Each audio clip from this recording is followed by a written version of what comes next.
ஓம் ஸ்ரீ மகா அனைவருக்கும் நமஸ்காரம். நான் பார்க்கக்கூடியது அப்படின்னா,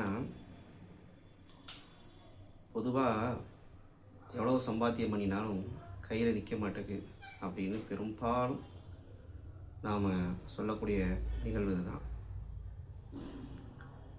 அதாவது எதனால் நாம் சம்பாதிக்கிற காசு நம்ம கையில் நிற்க மாட்டேங்குது அப்படிங்கிறது என்னென்னா,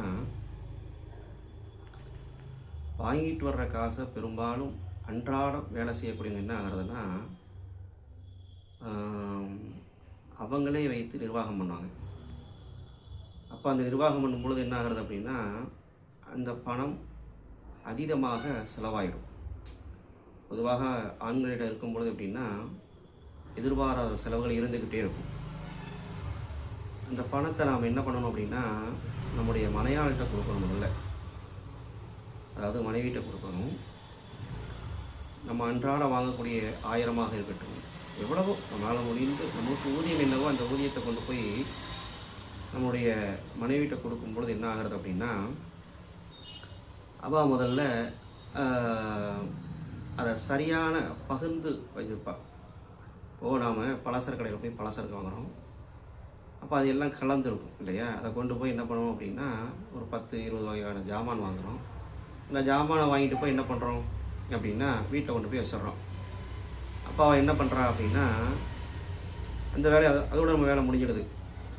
அப்புறம் அவள் என்ன பண்ணுவாள் அப்படின்னா, மனையாள் என்ன பண்ணுவான்னா, அவள் கரெக்டாக அந்தந்த பொருள் வீட்டில் பார்த்திங்கன்னா நிறைய டப்பாவாக வச்சுருப்பாள். அந்த டப்பாவில் பூரா இது உளுந்து, இது உளுந்தம்பருப்பு போட்டு வைக்கிறது, இது காணம் போட்டு வைக்கிறது, இது சிறுபருப்பு போட்டு வைக்கிறது, இது கொண்டக்கடலை போட்டு வைக்கிறது சொல்லி அதை பார்த்து அழகாக போட்டு வச்சுருப்பாள் இல்லையா? அப்போது அதே போல் என்ன ஆகிறது அப்படின்னா, நாம் சம்பாதிக்கக்கூடிய காசை மலையாள்கிட்ட கொண்டு போய் கொடுக்கும் பொழுது அவள் நித்தியப்படி அதுக்குன்னு ஒதுக்கி வச்சுடுவாள். ஒதுக்கி வச்சதுக்கு பிறகு பார்த்திங்கன்னா, கட்டாயமாக ஒரு மாதம் கழித்து நீங்கள் போய் கேளுங்க, எப்படியும் உன்னை பணம் கொடுக்குறேனே, என்ன பண்ணுற ஏது பண்ணுற நம்ம கேட்டோம் அப்படின்னா, அதில் குறைஞ்சது அதில் என்ன வருமானம் இருக்கோ அதில் ஓரளவாக அவள் சேமித்து வச்சுருப்பாள்.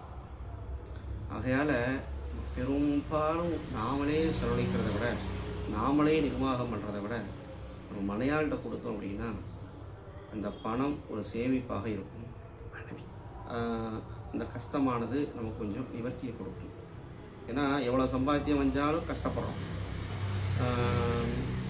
அதுதான் இயல்பு. எவ்வளோ பணம் நிற்கணும்ல, பணம் நிற்க மாட்டேங்கிற மாட்டேன்.